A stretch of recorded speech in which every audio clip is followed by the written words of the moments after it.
Senhor, livro de Atos, Atos dos Apóstolos, capítulo 19.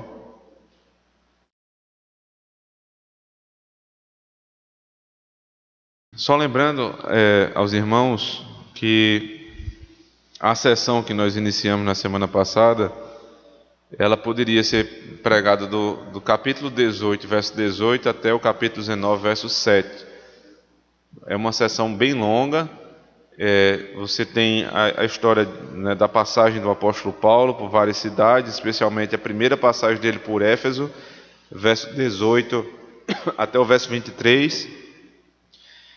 Depois a chegada do apóstolo, né, como se deu essa terceira viagem, o final da segunda viagem, essa primeira sessão, o início da terceira viagem, verso 24 até o verso 28, quando Paulo chega a Éfeso, encontra Apolo, que era um grande pregador, eloquente, um homem piedoso, e ali ele deixa Áquila e Priscila, que vão chamar Apolo para, em particular, explicar melhor a respeito do Senhor Jesus Cristo, porque Apolo conhecia apenas o batismo de João, e ali ele é apresentado com mais detalhes o cristianismo, com as revelações que haviam chegado depois daquilo que Apolo conheceu. Lembrando que Apolo era crente, Apolo era um ministro da Igreja de Cristo, mas você está aqui num ambiente de transição, muitas revelações estão sendo dadas e às vezes elas não chegavam em todos os lugares da igreja. Então Apolo foi chamado em particular por Áquila e Priscila, e ele foi mais uma vez, de melhor forma, instruído no caminho do Senhor. Deixa eu só dizer um detalhe aqui a respeito dessa instrução, porque tem uma mulher envolvida aqui. Ela evangelizou a cidade. Priscila, juntamente com Áquila, instruíram Apolo, mas você não vê Priscila fazendo isso em público. Percebe isso? E ela com o marido instruíram a Apolo, mas não fizeram isso em público, porque eles já criam no princípio bíblico que a mulher não deve ensinar em público, que ela não tem autoridade para o ensino na igreja. Então ela pode evangelizar, ela pode apresentar o caminho de Deus, ela deve fazer isso, mas ela não deve fazer isso nunca em público, porque é reservado a Apolo, que era pastor, pregar a palavra. Eles instruem esse homem, e então ele, mais uma vez, a partir do verso 27, começa a percorrer a Acaia, pregando o evangelho, depois dessa instrução que lhe foi dada. E agora nós vamos voltar para Éfeso, capítulo 19, verso 1 a 7, para ver o que é que acontece na segunda passagem do apóstolo Paulo pela igreja dos Efésios. Verso 1 até o versículo 7. Aconteceu que, estando Apolo em Corinto, Paulo, tendo passado pelas regiões mais altas, chegou a Éfeso, e achando ali alguns discípulos, perguntou-lhes: recebestes porventura o Espírito Santo quando crestes? Ao que lhe responderam: pelo contrário, nem mesmo ouvimos que existe o Espírito Santo.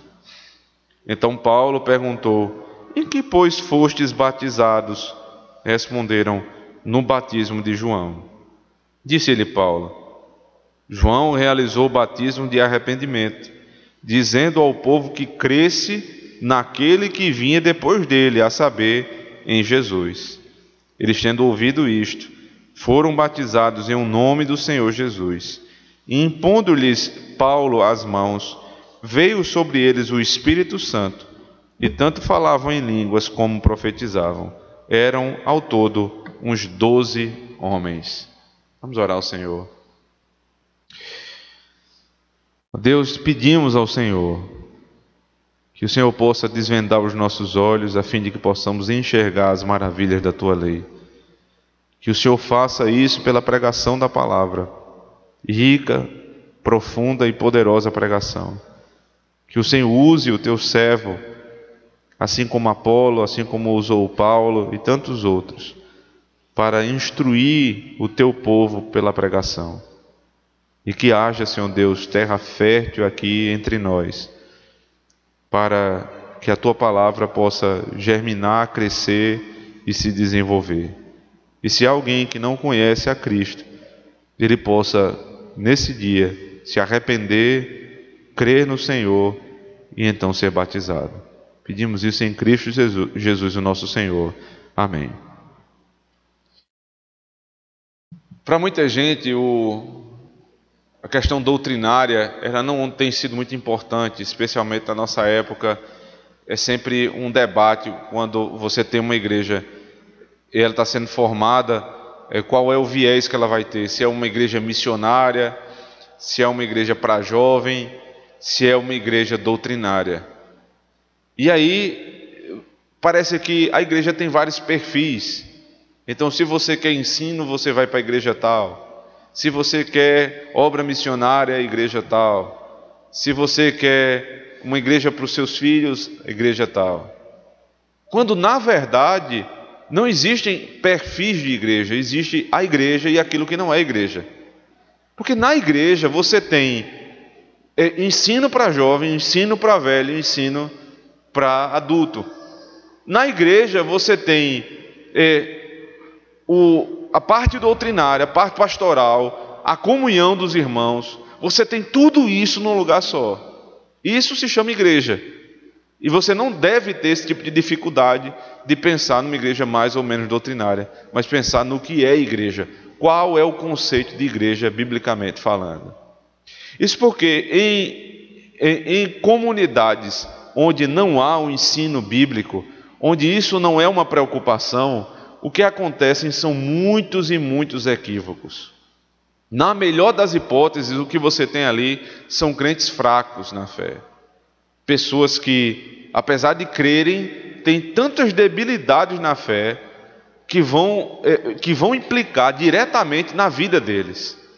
Famílias confusas, criação de filhos mundana, problemas no casamento, porque essas pessoas não receberam boa instrução, consequentemente, não sabem viver bem a vida. Além disso, você tem uma multidão de pessoas que estão sob o auto-engano. Elas pensam que são crentes, elas dizem a todo mundo que são crentes, mas na verdade não são, porque não conhecem o Deus a quem professam. Então professam uma fé que não é a fé cristã. Quando o apóstolo Paulo chega na igreja de Éfeso, o texto diz que ele encontra discípulos, veja, e achando ali alguns discípulos no verso 1. O verso 7 diz quantos eram? 12 homens. A igreja era constituída ali de 12 homens. E esses homens são chamados de discípulos por Lucas, que escreve o texto. Muito provavelmente, na visão do apóstolo Paulo, e isso é uma riqueza da narrativa, a narrativa ela vai apresentando as impressões daquele que estava ali na igreja. Então, Paulo, quando chega, ele conhece esses 12 homens que formavam a igreja, e ele entende que eram discípulos. Ali era uma igreja em formação, ainda muito nova. Existia ali missionários que foram deixados, né? Lembre, Áquila e Priscila eles estavam aqui em Éfeso. Paulo saiu, foi para Corinto, lá se encontrou com Apolo, deixou Apolo e voltou para Éfeso. Daí você vê que o apóstolo Paulo não era um homem ciumento nem vaidoso, porque ele plantava uma igreja e ele passava o trabalho para outra pessoa. É por isso que ele vai dizer na sua carta à igreja de Corinto, no primeiro capítulo da primeira carta: eu plantei, Apolo regou, e Deus é que dá o crescimento. Apolo ficou em Corinto, ele volta para Éfeso para saber como é que está o trabalho lá. Em Corinto, né, foi possível que Apolo fosse melhor instruído a respeito das coisas de Deus. Mas agora parece que na igreja dos Efésios a coisa está mais complicada, porque Áquila e Priscila estavam lá e existiam pessoas, né, especialmente esses 12 que estavam sendo citados aqui, que não criam exatamente no cristianismo da maneira que já era revelado. Eles tinham dificuldades com o Espírito Santo. Então o texto os chama de discípulos, e a gente vai poder averiguar se eles eram ou não eram discípulos, mas eram discípulos que não tinham o Espírito Santo. Daí ser esse texto um dos grandes textos prova, entre aspas, para o movimento carismático e pentecostal. Porque eles vão dizer que há possibilidade de alguém ser crente e não ter ainda o Espírito Santo. Daí vem também aquela falsa doutrina da segunda bênção, quando alguém crê e é salvo, mas só vai receber o Espírito Santo quando há efetivamente a descida do Espírito, como eles creem, com o anúncio de línguas e de profecia. Como se esse sinal exterior fosse necessário para a comprovação que alguém tem o dom de línguas. Então, era uma igreja que estava se formando ali, mas uma igreja que doutrinariamente era um problema sério. E o apóstolo Paulo não achou isso um problema menor. Ele não foi tratar dos jovens e ele não foi pensar em missões. Primeiro ele foi doutrinar a igreja. Uma igreja não pode crescer, uma igreja não pode ser missionária, e uma igreja não pode ter jovens fortes enquanto ela mesma não for bem edificada no Evangelho. O próprio apóstolo diz à igreja dos Efésios, na carta que ele escreve, capítulo 4, que o próprio Cristo deixou na igreja pastores e mestres para o bom desenvolvimento dos crentes. Mas ele usa uma palavra lá específica. Ele diz, para que eles possam ser equipados para a obra da evangelização.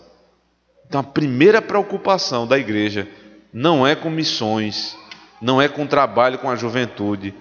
A primeira preocupação com a igreja é doutrinar o povo de Deus, instruir o povo de Deus. Porque você tem uma igreja aqui que diz crer no Senhor Jesus Cristo, 12 homens que provavelmente faziam parte da liderança da igreja, mas que não tinham ainda conhecimento do Espírito Santo. O texto começa da seguinte maneira: aconteceu que, estando Apolo em Corinto, Paulo, tendo passado pelas regiões mais altas, chegou a Éfeso e, achando ali alguns discípulos, perguntou-lhes. Provavelmente, quando ele conhece esses discípulos, ele tem algumas dúvidas a respeito desses discípulos. Se fossem realmente crentes firmes, não era necessário esse tipo de pergunta. Você não vê Paulo perguntando isso a Apolo, a Áquila, a Priscila. Porque quando a gente vai conversando com alguém que se diz crente, que professa a verdadeira religião, na conversa a gente começa a perceber se realmente aquela pessoa crê no cristianismo verdadeiro ou se está crendo em outra coisa e está pensando que é cristianismo. Você já deve ter tido uma experiência semelhante a essa. Você está falando com alguém que diz que é crente, mas você fala, por exemplo, sobre sua família, ele fala como ímpio. Seu trabalho, ele fala como ímpio. Então tudo que ele vê na vida é como ímpio. Provavelmente essa pessoa não é cristã ou ela está muito equivocada na fé. E aí você passa a fazer perguntas para saber de fato se ali há um crente ou não. E foi o que o apóstolo Paulo fez aqui. Ele fez 2 perguntas só para matar a charada. Veja, verso 2, perguntou-lhes: recebestes porventura o Espírito Santo quando crestes? É interessante que você pegar uma Bíblia pentecostal, não deveria existir isso, né? Bíblia reformada, Bíblia pentecostal, Bíblia é Bíblia. Mas é porque alguém já disse, o tradutor é um traidor. Porque quem traduz tem na mão um poder muito forte. A pessoa que não conhece a língua, ela vai ser levada pelo tradutor. Então, se você pega uma Bíblia pentecostal, de tradução pentecostal, provavelmente vai estar assim: recebestes porventura o Espírito Santo depois que crestes? Depois que crestes. Então eles pegam a construção do grego e eles colocam o receber no Espírito Santo depois da obra, né, depois da fé. Então o sujeito primeiro se arrepende, depois é imputado sobre ele, é dada a ele a fé, e depois de dada a fé, então em outra ocasião ele recebe o Espírito. Veja, uma só palavra, um só verbo traduzido da maneira errada, você tem daí todo um movimento, chamado movimento pentecostal ou carismático. Recebestes o Espírito depois que crestes, mas em todas as traduções que são fiéis à palavra de Deus, em todas as traduções que são mais tradicionais, você tem exatamente do jeito que tem na sua Bíblia. Recebestes porventura o Espírito Santo quando creste. Isso faz toda a diferença, porque o que é que está sendo dito aqui? Que você recebe o Espírito Santo não depois que crê, mas quando você crê. Veja a sabedoria e o conhecimento teológico do apóstolo Paulo. Numa pergunta ele matou a charada. O que é que vocês têm o Espírito Santo? Vocês conheceram ele? Se vocês dizem que creem, o que é que o apóstolo está dizendo aqui? É impossível alguém dizer que crê no Senhor Jesus Cristo e não ter o Espírito Santo. Veja o que é que o próprio Cristo ensina em Mateus 16.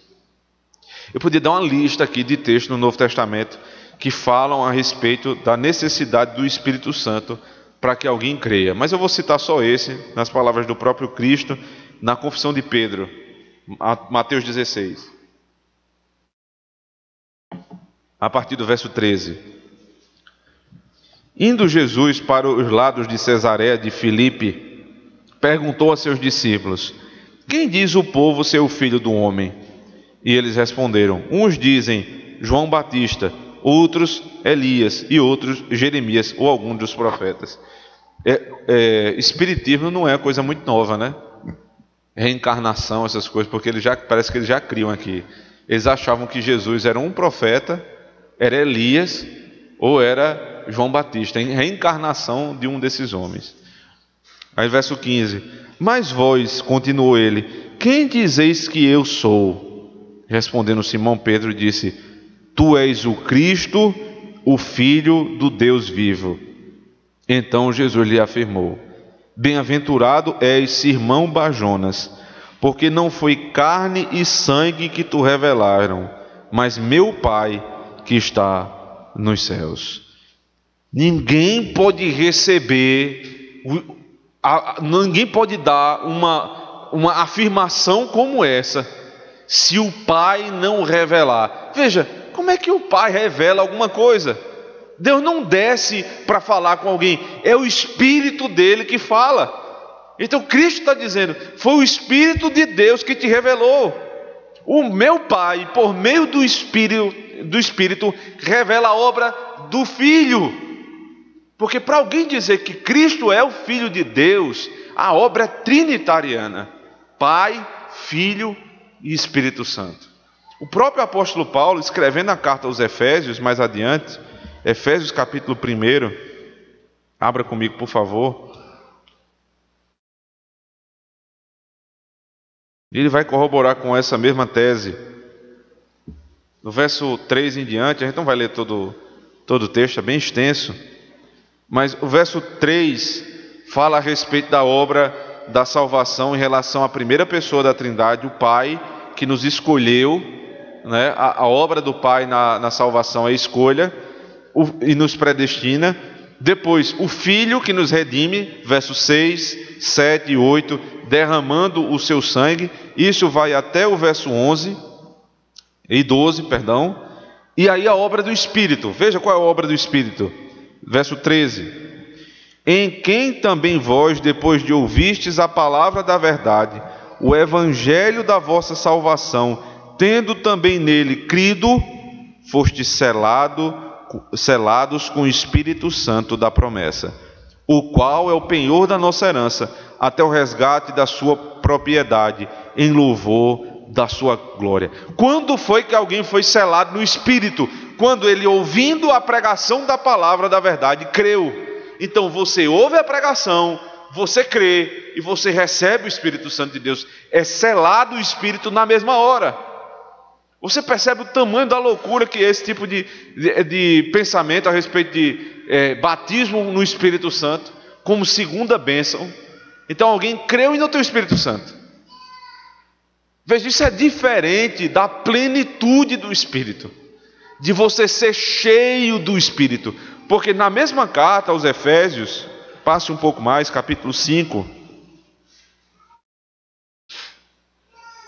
A partir do verso 15 é dito assim: portanto, vede prudentemente como andais, não como necios e sim como sábios, remindo um tempo, porque os dias são maus. Por esta razão não vos torneis insensatos, mas procurai compreender qual a vontade do Senhor. E não vos embriagueis com vinho no qual há dissolução, mas enchei-vos do Espírito.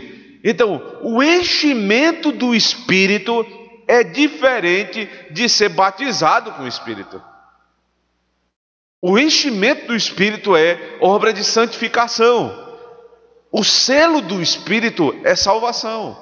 A salvação não é contínua, não é um trabalho de Deus ao longo da tua vida. Ele te salva e ponto final. Você crê, se arrepende, e então você é selado com o Espírito. Mas o enchimento do Espírito, a plenitude do Espírito se dá ao longo do tempo com a busca por santificação. Todo um movimento que é baseado praticamente num único texto, Atos 19, deu origem a um dos movimentos mais problemáticos em toda a história da igreja, o pentecostalismo. Porque dentro de uma igreja pentecostal, por exemplo, você é um crente que você não tem um batismo com o Espírito Santo. Então você é um crente menor. Porque você não fala em línguas, você não profetiza. Consequentemente, você não pode ser oficial da igreja, porque só pode ser oficial da igreja quem é batizado com o Espírito Santo. Veja o tamanho da loucura, inventando lei sobre lei. Aonde isso está na Bíblia? Aonde alguém para ser presbítero tem lá em 1 Timóteo 3 as definições para o presbiterato? Não tem batizado com o Espírito Santo. Por quê? Porque é óbvio, tem que ser crente. Ali são prescrições de uma vida de santidade, e o batismo com o Espírito Santo não está envolvido. Mas dentro da igreja pentecostal, para você ser oficial da igreja, você precisa falar em língua e você precisa ter essa segunda bênção. Algumas igrejas metodistas, é assim, um grande erro que foi tirado de um texto que não diz o que eles pensam que diz. Voltando lá para Atos 19, pergunta de Paulo: recebestes porventura o Espírito quando crestes? Ao que lhe responderam: pelo contrário, nem mesmo ouvimos que existe o Espírito Santo. Parece que eles deram uma exagerada aqui, né? Porque é dito que eles são discípulos de João. E João Batista era um profeta do Antigo Testamento. Não confunda porque ele aparece no Evangelho que ele seja um profeta do Novo. Lucas 16, verso 16 diz que o Antigo Testamento vigorou até João, ou seja, ele foi o último profeta da Antiga Aliança. Então, no Antigo Testamento já era falado sobre a descida do Espírito Santo. Foi falado sobre o Espírito deixando o povo por conta do pecado, e foi prometida a vinda do Espírito Santo. Então, eles ficaram com o que João falou. Não é que eles não ouviram nunca falar sobre o Espírito Santo, é que eles nunca ouviram falar que o Espírito Santo havia descido. Então, onde eles estavam, em que pé estava a fé deles no movimento da revelação, ou na progressão da revelação? Eles estavam ali no início do Evangelho. Ou seja, eles não chegaram a Atos 2 ainda. Daí você vai começar a entender porque aqui há a descida do Espírito Santo com evidência de dons extraordinários. Por quê? Porque é um outro Pentecostes que está acontecendo. Eles criam no Espírito Santo na vinda, mas não criam que ele já veio. Por isso a pergunta de Paulo foi cirúrgica. Vocês receberam o Espírito quando creram, para saber se realmente o que eles criam era em Jesus Cristo, em todo o corpo doutrinário, ou somente no início ali do Evangelho. Então eu devo entender que esses homens aqui, eles não eram mal intencionados. Eles não tiveram ensino e, consequentemente, eles criam naquilo que foi ensinado. Com muita gente hoje. E por isso que você deve ter paciência com os nossos irmãos que não têm acesso a tanta literatura, pregação, palestra, exposições como você tem. Tenha paciência com esses irmãos. Paulo não saiu dizendo que eles eram ímpios, que eles eram um povo que não conhecia a Deus. Ele simplesmente perguntou e ficou calado. Veja, e ele prossegue ainda com a segunda pergunta, verso 3. Então Paulo perguntou: em que fostes batizados? Responderam: no batismo de João. Ele não está dizendo que eles foram batizados por João. Eles foram batizados no batismo de João. Então, existia o batismo cristão e existia o batismo de João. Daí o batismo de João não pode ser referência para aqueles que são chamados credobatistas, que dizem que alguém só pode ser batizado porque crê. Porque aqui há essa distinção. O batismo de João é tanto que eles vão ser batizados aqui, e o batismo de Cristo é outro. O batismo de João é para arrependimento, anunciando a vinda de Cristo. O batismo cristão é porque Cristo já veio, a obra foi consumada e o Espírito desceu. Então são dois batismos distintos aqui. Eles tinham ficado com o primeiro batismo, que foi o que lhes foi ensinado. Quem ensinou essas pessoas assim? Os discípulos de João. Eu não sei se os irmãos estão lembrados de textos, lá de muito tempo, já citei esse texto aqui, mas em João capítulo 3, eu vou ler o texto, mas João capítulo 3 deixa claro que os discípulos de João, em certo tempo, começaram a ter problemas com os discípulos de Jesus. Por quê? Porque começou a haver um grande interesse por Jesus e um interesse diminuto em João. E eles foram falar com João a esse respeito. Está registrado, João capítulo 3. Veja, quem escreveu João não foi João Batista, viu? Aqui é João Evangelista falando de João Batista. João capítulo 3, verso 22 em diante.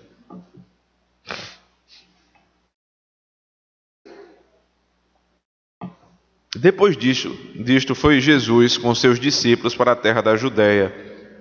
Ali permaneceu com eles e batizava. Ora, João estava também batizando em Enom, perto de Salim, porque ali havia muitas águas, e para lá concorria o povo e era batizado. Pois João ainda não tinha sido encarcerado. Ora, entre os discípulos de João, veja agora, e um judeu, suscitou-se uma contenda com respeito à purificação. E foram ter com João e lhe disseram: Mestre, aquele que estava contigo além do Jordão, do qual tens dado testemunho, está batizando, e todos lhe saem ao encontro. Veja, ele está com ciúme aqui de Jesus. Aquele que o Senhor se encontrou. Isso é que ele está tratando em Mateus 3, quando há o batismo de Cristo. Veja, o que é que aconteceu no batismo de Cristo? João diz: eis o Cordeiro de Deus que tira o pecado do mundo. Ele se chega a Cristo, ele diz: eu não sou digno de desatar as sandálias dos teus pés. Como é que eu vou te batizar? Cristo diz: é verdade. Ele não desmente, mas ele diz: é preciso que se cumpra toda a justiça. Por isso João batizou Cristo.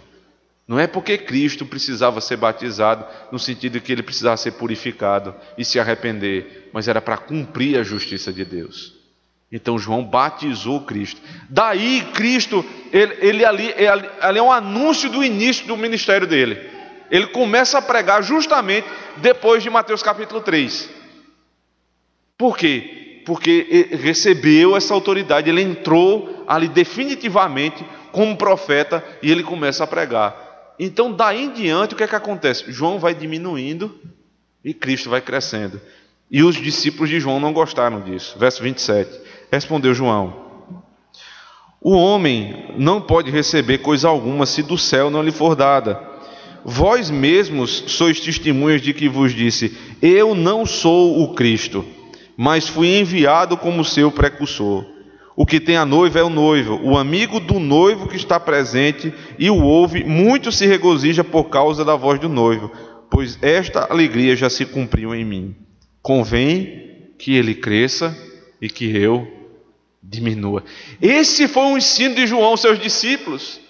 Ele diz: eu não sou o noivo, eu sou amigo do noivo. Vocês não devem me esperar, devem esperar ele. Eu já tive a minha satisfação, eu andei com o noivo, eu ouvi a voz do noivo. Agora é necessário que ele cresça e que eu diminua. Nunca os discípulos de João conseguiram engolir isso.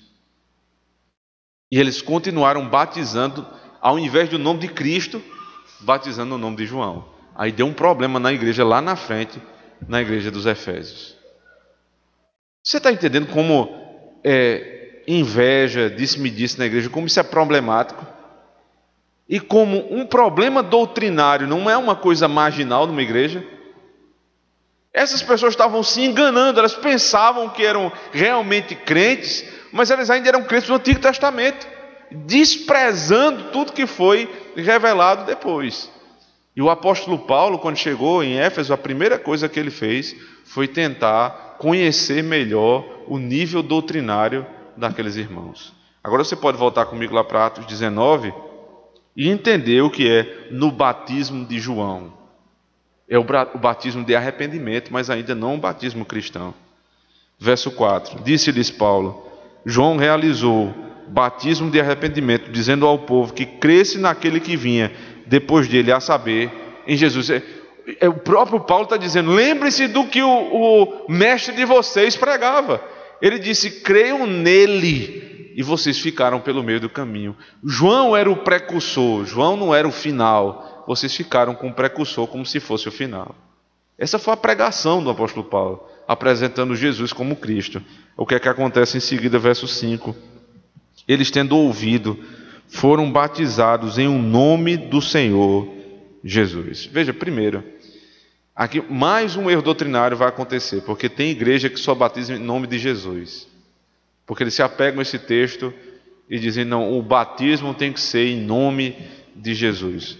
Se você voltar comigo para Mateus 28, verso 19.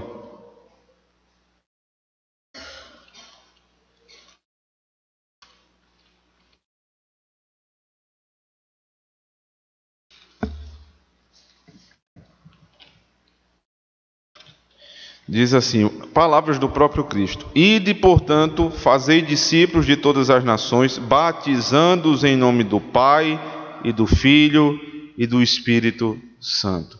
Essa é a forma batismal tradicional. Batiza em nome do Pai, do Filho e do Espírito Santo. Por que lá foi dito que aqueles 12 homens foram batizados em nome de Jesus? Porque como era o contraponto, era Jesus e João Batista. Então, por isso que ele foi batizado no nome de Jesus. Não é que eles disseram: em nome de Jesus seja batizado, mas que era por conta da obra de Cristo que eles estão sendo batizados, não por conta de João. A forma não está sendo tratada ali, mas o suporte para o batismo é a obra de Cristo. A forma sempre foi a mesma, em nome do Pai, do Filho e do Espírito Santo. Todas as denominações cristãs genuinamente crentes e reformadas, elas sempre batizaram dessa forma. Então a questão não é no nome de Jesus, mas é na Trindade Santíssima. Aqui, mais uma vez, ele está fazendo um contraponto com João. Mas não só isso, é dito: eles, tendo ouvido isto, foram batizados. Ou seja, à medida que esses homens ouviram a pregação genuína do Evangelho, eles não negaram a obra do Espírito. Eles realmente se converteram. A pregação do Evangelho foi o meio pelo qual eles conheceram a obra do Espírito. Agora, o que é que vem depois disso? Eles creram e foram batizados. Que coisa estranha quando alguém crê e não quer ser batizado. Eu não tenho por que dizer que essa pessoa é cristã. Porque a única evidência externa que alguém crê, de fato, é porque aquela pessoa quer compromisso com Deus.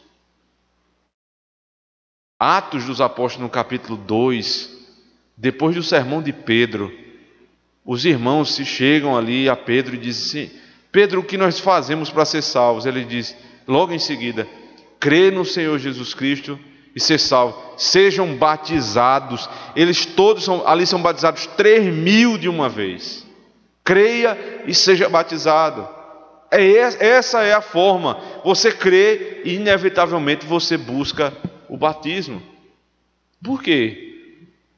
Porque o que é a fé? Você primeiro se arrepende dos seus pecados e você crê no Senhor. O arrependimento, ele vem à medida que você reconhece o pecado na sua vida. Ora, e qual é a obra do Espírito? A obra do Espírito é nos convencer do pecado, da justiça e do juízo. Então, quem nos convence para o arrependimento é o Espírito. Qual é, então, o sinal do Espírito na nova aliança? Não é a pomba. O sinal do Espírito é a água. Então, como é que alguém quer a coisa significada e não quer o sinal externo? John Stott falou isso. Como é que alguém quer a coisa significada e destê-la, mas não quer ter o sinal e selo dessa coisa que é o Espírito Santo? O Espírito Santo está para a água, assim como o sangue de Cristo está para o vinho. É impossível alguém que crê, de fato, não buscar o batismo. Eles ouviram a pregação e foram batizados em nome de Jesus. Agora veja o que acontece no verso 6. E impondo-lhes Paulo as mãos, veio sobre eles o Espírito Santo, e tanto falavam em línguas como profetizavam. Aqui mais uma vez, a crença vem depois do batismo, e depois do batismo vem uma evidência externa que eles receberam o Espírito Santo. Aqui nada mais é do que um outro Pentecostes. Lembre-se das palavras lá de Jesus Cristo, antes de ser assunto aos céus ainda, em Atos 1:8. Vocês vão ser minhas testemunhas, tanto em Jerusalém, quanto na Judéia e até os confins da terra. Mas ele dá uma ordem em seguida: fiquem em Jerusalém até que o Espírito desça. Veja, eles vão ver a igreja crescendo, mas antes disso eles precisam ver o Espírito descendo sobre eles. E aí no capítulo 2 vem o Pentecostes, em Jerusalém.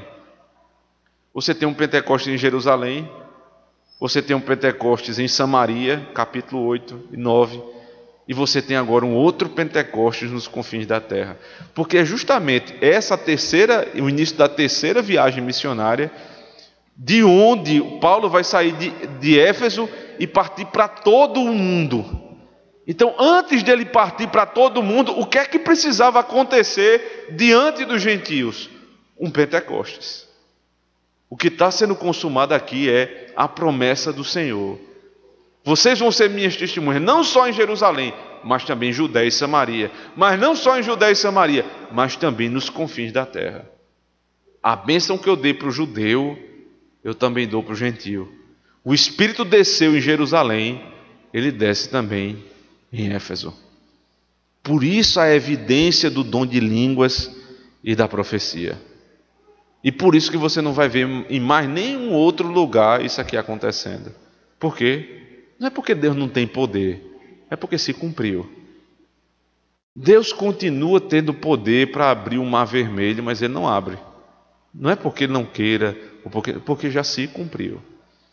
Deus só faz o que ele prometeu porque tem propósito. Não é para mostrar poder. Então aqui você tem o último Pentecostes acontecendo. E o último, eu digo, nunca mais vai acontecer. Porque houve a descida do Espírito Santo em Jerusalém, Judéia, Samaria e agora nos confins da terra. O último detalhe do texto, verso 7, diz assim: eram ao todo uns 12 homens. Para alguns comentaristas, isso aqui é uma informação que não tem muita relevância. Mas dentre os que eu li, alguns começaram a falar sobre a importância desse número aqui, 12 homens. Porque o narrador tem tanta coisa para falar, ele escreve um versículo tão curto para dizer que eram 12 homens. Porque parece aqui que é uma estrutura apostólica. Assim como foram dados 12 homens no primeiro Pentecostes, agora vão ser dados 12 homens neste Pentecostes. Não são novos apóstolos, aqui são presbíteros, que ele vai se encontrar ainda nesse mesmo capítulo, na terceira vez que ele vai ter contato com essa igreja de Éfeso. E ele não chama de apóstolos, ele os chama de presbíteros, para deixar claro que depois da descida do Espírito Santo, nós não temos mais apóstolos, mas a descendência apostólica continua no ofício do presbiterato. Os presbíteros não são apóstolos, mas eles têm a mesma função da instrução da igreja que tinham os 12. Por isso essa igreja começa com 12, para dizer aos gentios: eu também dei 12 homens que vão lhes instruir e pastoralmente cuidar do meu rebanho. Homens que vão ter preocupação com a doutrina. A igreja de Éfeso vai ser uma igreja muito bem doutrinada. Você não vê o apóstolo Paulo tendo que ter muitos debates na carta aos Efésios sobre doutrina, porque era uma igreja bem doutrinada. Deus deu 12 homens capazes para pregar o evangelho. Aí você entende, irmãos, por fim, como é importante que a igreja seja bem instruída na palavra de Deus. Pessoas estão aí marchando, falando em línguas que ninguém entende, formando movimentos e congressos com base no erro. Consequentemente, o que vem daí também é erro. Agora, para deixar claro, eles não são descrentes, eles são nossos irmãos, queridos irmãos, mas extremamente equivocados na fé. E é preciso que quando Deus lhe dê a oportunidade, você faça como Áquila e Priscila, como o apóstolo Paulo, os chamando em privado, os instrua na fé. Porque só eles sabem a dor que é tentar servir a Deus no meio de tanta confusão. Sem instrução, sem correção bíblica, sem pregação fiel da palavra, cambaleando, vão entrar no céu. E nós, graças a Deus, nós podemos ter boa instrução da palavra do Senhor. Todos os domingos, alguém que abre a Bíblia, explica e aplica o Evangelho. Não para que nós nos tornemos soberbos, mas para que a gente possa instruir no caminho do Senhor aqueles que precisam. O conhecimento bíblico é para o meu benefício, o benefício da minha família e para que eu possa pregar àqueles que ainda não foram instruídos. Do contrário, eles todos viverão no auto-engano a vida inteira. Que o Senhor nos ajude e nos anime a falar e a pregar o Evangelho do Senhor. Amém.